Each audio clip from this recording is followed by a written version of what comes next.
Arga tidak tidur lagi malam itu.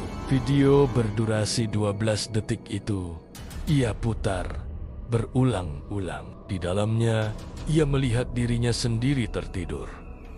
Kamera seperti berada di atas lemari. Sudutnya tinggi, menyorot seluruh kamar. Tapi di detik ke-10, ada yang bergerak di sudut gelap dekat pintu.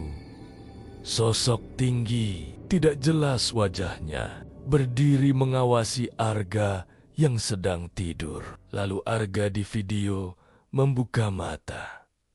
Bukan seperti orang yang terbangun, matanya terbuka pelan dan langsung menatap kamera dan tersenyum. Arga menjatuhkan ponsel. Itu bukan gue. Ia langsung berdiri dan memeriksa lemari. Tidak ada kamera, tidak ada lubang, tidak ada apapun. Tapi saat ia menutup pintu lemari, ia melihat bayangan seseorang berdiri di belakangnya. Melalui pantulan kayu mengilap, Arga berbalik cepat. Kosong. Napasku mulai tak beraturan, pikirnya. Ini pasti stres, kurang tidur. Ia memutuskan berangkat kerja lebih pagi agar tidak sendirian di kamar. Sepanjang hari, ada yang aneh. Teman kantornya, Dimas, menatapnya lama saat makan siang. "Lu sakit?" tanya Dimas. "Kenapa? Tatapan lu beda." Arga terdiam. "Beda gimana?" Dimas ragu menjawab. "Kayak kosong." Arga tertawa paksa. Tapi di dalam hati, ia tahu sejak pukul 3 tadi, ia merasa seperti ada sesuatu yang ikut bersamanya. Sore hari, Arga pulang lebih cepat. Gang menuju kontrakannya terasa lebih sempit dari biasanya. Saat ia sampai di depan pintu, ia membeku. Pintu kontrakannya sedikit terbuka. Padahal tadi pagi, ia yakin sudah menguncinya. Perlahan ia mendorong pintu. Kamar gelap, sunyi. Tidak ada barang yang berantakan. Semua terlihat normal. Terlalu normal. Arga melangkah masuk. Begitu pintu tertutup di belakangnya, ponselnya bergetar. Nomor tak dikenal. Jam menunjukkan 02,59. Arga menatap jam dinding. Masih ke 18,47. Ia kembali melihat layar ponsel. 02,59. Panggilan masuk. Nama yang muncul bukan lagi Arga. Sekarang tertulis yang asli.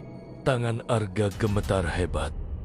Ia tidak menjawab. Lampu kamar mulai berkedip. Panggilan terputus. Lalu terdengar suara dari kamar mandi. Keran air menyala sendiri. Cucuran air terdengar jelas. Arga melangkah pelan mendekat. Pintu kamar mandi tertutup. Dari bawah pintu terlihat bayangan kaki. Seseorang berdiri di dalam air berhenti mengalir. Sunyi. Lalu suara yang sangat ia kenal terdengar dari dalam. Suaranya sendiri. "Akhirnya kau pulang." Air mata Arga jatuh tanpa ia sadari. "Siapa lo?" Suaranya hampir tak terdengar. Pegangan pintu kamar mandi bergerak pelan. Krek. Pintu terbuka sedikit demi sedikit. Di dalam berdiri Arga. Sama persis. Pakaian kantor yang sama. Tapi wajahnya pucat. Bibirnya retak. Matanya hitam seluruhnya. Versi itu tersenyum tipis. "Aku yang tidak kau jawab tadi malam." Arga mundur selangkah. Versi itu melangkah keluar dari kamar mandi. Setiap langkahnya terdengar seperti sesuatu yang berat diseret. "Aku cuma butuh satu hal," katanya pelan. "Apa?" Tubuh yang mau menjawab panggilan. Ponsel Arga bergetar lagi. Sekarang, layar menampilkan video call otomatis tanpa ia sentuh. Di layar terlihat kamar itu dari sudut atas lemari. Persis seperti video tadi pagi.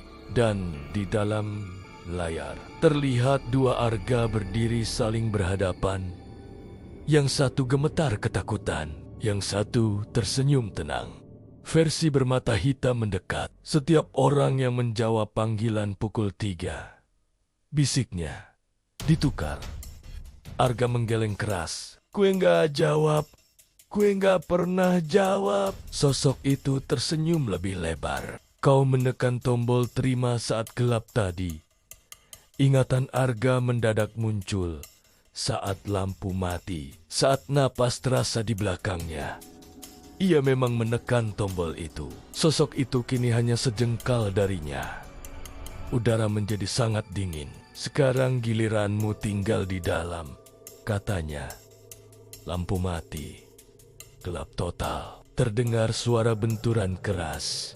Lalu sunyi. Beberapa menit kemudian, lampu menyala kembali. Kamar rapi. Tidak ada tanda perkelahian. Arga berdiri sendirian. Wajahnya tenang, matanya normal. Ia mengambil ponsel di meja. Nomor tak dikenal muncul lagi. Jam menunjukkan 03,0. Ia tersenyum pelan, dan kali ini ia mengangkat panggilan itu.